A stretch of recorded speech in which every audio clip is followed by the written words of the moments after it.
Hi, my name is Kevin Swell from Kingston, Jamaica. What is my philosophy in teaching? My philosophy in teaching is guided by the principle that every child can learn. Every child must learn.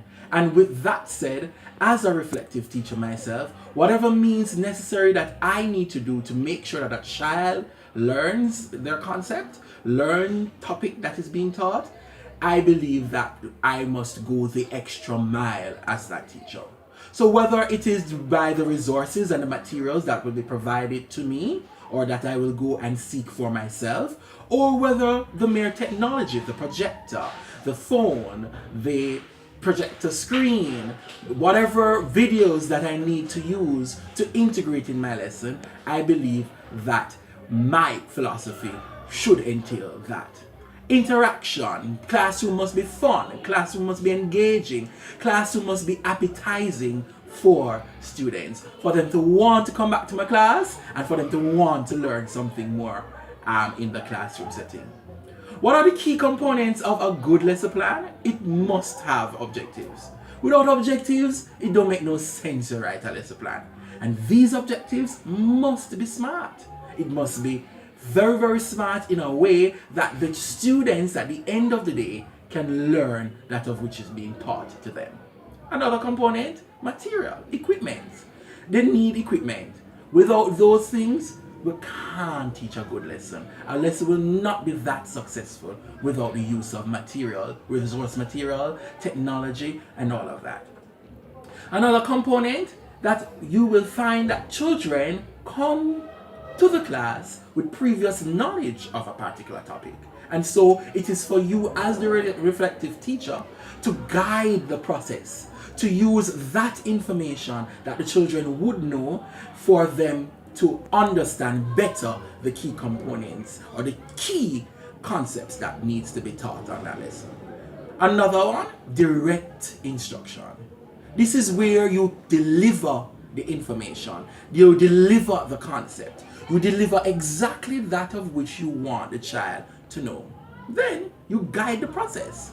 You guide the process by going around making sure that the students are taking the relevant and the necessary information that is being taught and it is being taken properly. And you make sure that whatever you want to be taught at the end of the day, within that guided practice, students are able to fulfill that.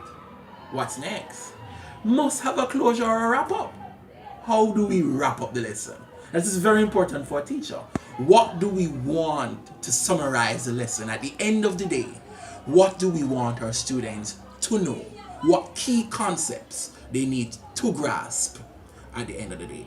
But sometimes we don't know if the key concepts are being grasped. So therefore, another component is where we ask the students to do independent practice, which is where the students now be assessed, whether by a homework, a classroom activity, or even by an assessment in testing. That is where now the teacher will reflect on the information and the results that they would get from the students so that they can know where they are, where they went wrong, and that the teacher can know what they need to revisit, what we need to reteach, what we need to slow down, or if we need to move on to another lesson. And finally, I believe as another component is the teacher's evaluation. At the end of the lesson, the teacher must evaluate himself. The teacher must evaluate the classroom. The teacher must evaluate the lesson that is being taught. And so I believe that those are the eight components of a good lesson plan. What has impacted me over the years as a teacher from a student? I could share many things with you at this time, some of which would take all day. But I can remember of one.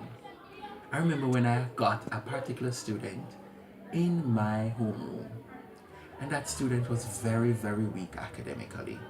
And because she was weak academically, it affected her self-esteem.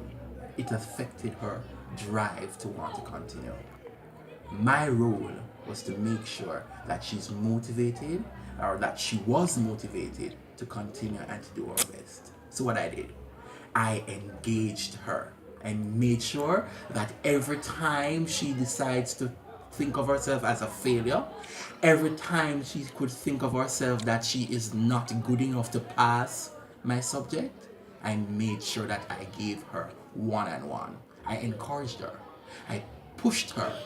I motivated her. I made sure that every teacher that taught her knew that she was not a weak student, or she was not a dunce child, but she was a slow learner and needed motivation.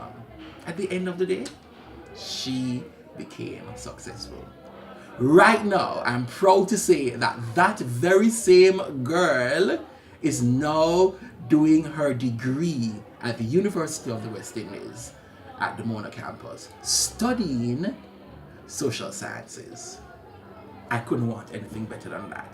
To see a child who could not read properly, to see a child who was demotivated, to see a child that lacked vigor, that lacked self-esteem, I could have brought her from where she was to where she is now.